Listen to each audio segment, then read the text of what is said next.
Jill Preston. Science of Being Well by Wallace D. Wattles. Chapter 1. The Principle of Health.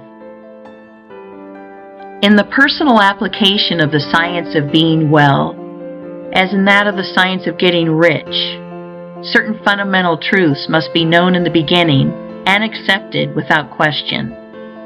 Some of these truths we state here.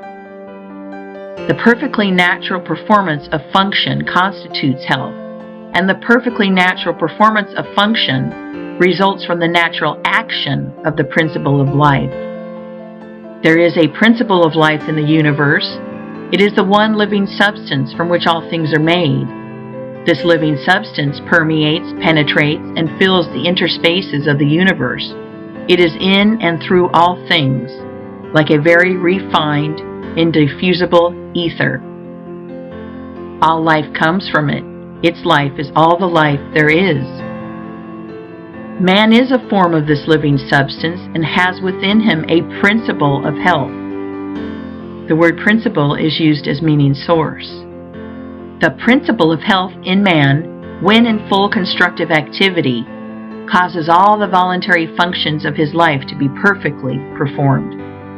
It is the principle of health in man which really works all healing, no matter what system or remedy is employed.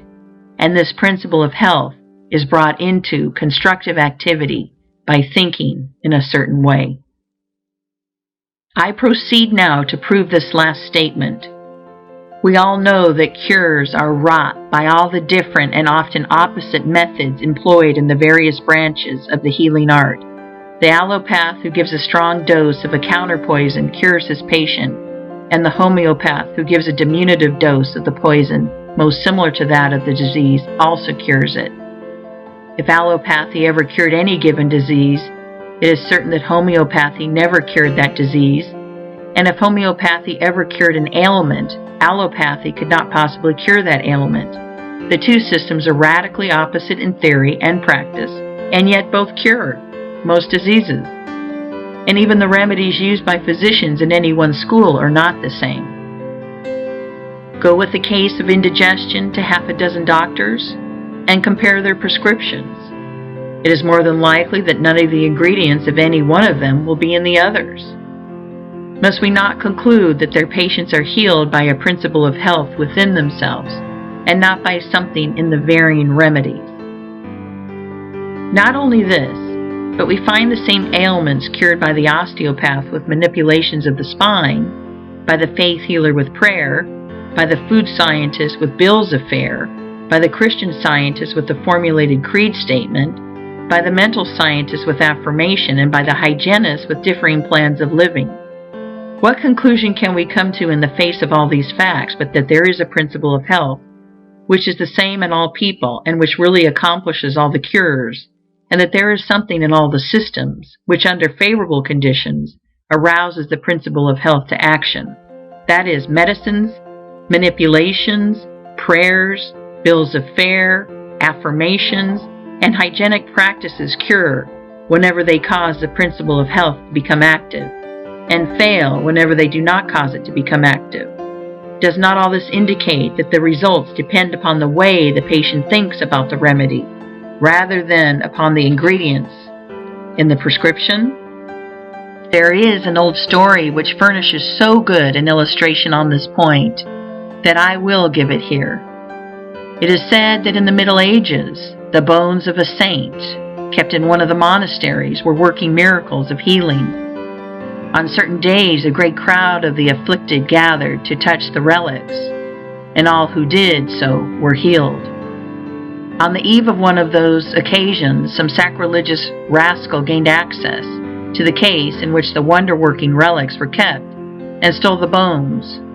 And in the morning, with the usual crowd of sufferers waiting at the gates, the fathers found themselves shorn of the source of the miracle-working power.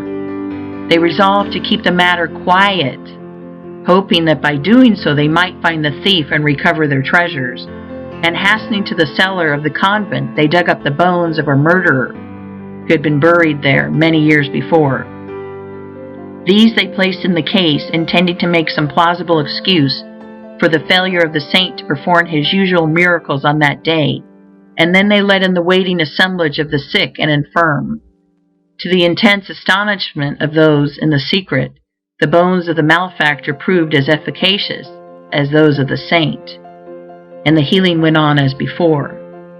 One of the fathers is said to have left a history of the occurrence, in which he confessed that, in his judgment, the healing power had been in the people themselves all the time, and never in the bones at all. Whether the story is true or not, the conclusion applies to all the cures wrought by all the systems. The power that heals is in the patient himself, and whether it should become active or not does not depend upon the physical or mental means used, but upon the way the patient thinks about these means. There is a universal principle of life, as Jesus taught, a great spiritual healing power, and there is a principle of health in man which is related to this healing power. This is dormant or active according to the way a man thinks. He can always quicken it into activity by thinking in a certain way. Your getting well does not depend upon the adoption of some system or the findings of some remedy. People with your identical ailments have been healed by all systems and all remedies. It does not depend upon climate. Some people are well and others are sick in all climates. It does not depend upon avocation, unless in case of those who work under poisonous conditions. People are well in all trades and professions. Your getting well depends upon your beginning to think and act in a certain way. The way a man thinks about things is determined by what he believes about them. His thoughts are determined by his faith, and the results depend upon his making a personal application of his faith. If a man has faith in the efficacy of a medicine and is able to apply that faith to himself, that medicine will certainly cause him to be cured. But though his faith be great, he will not be cured unless he applies it to himself. Many sick people have faith for others, but none for themselves. So, if he has faith in a system of diet and can personally apply that faith, it will cure him. And if he has faith in prayers and affirmations and personally applies his faith, prayers and affirmations will cure him.